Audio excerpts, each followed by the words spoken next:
Kejadian berawal saat pengendara motor baru kembali dari lokasi wisata di Kecamatan Binuang.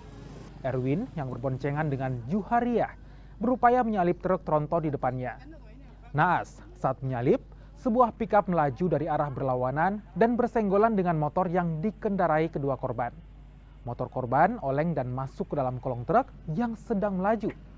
Akibatnya satu pengendara motor tewas, sementara rekannya menderita luka parah. Olah TKP dilakukan polisi saat setelah tiba di lokasi kejadian dan memeriksa sejumlah saksi. Sopir truk dan pick-up kini menjalani pemeriksaan di Mapolres Polewali Mandar, sementara jasad korban dibawa ke kampung halaman untuk dimakamkan, dan korban luka menjalani perawatan di puskesmas setempat.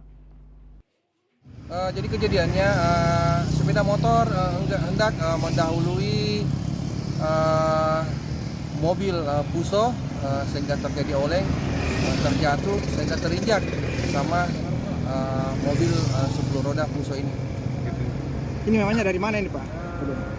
Menurut informasi, korban pengendara sepeda motor ini berboncengan dengan seorang perempuan yang bernama Juniarti yang berusia 18 tahun. Menurut dia dari salah satu tempat rekreasi yang ada di Kabupaten Polewali Mandar.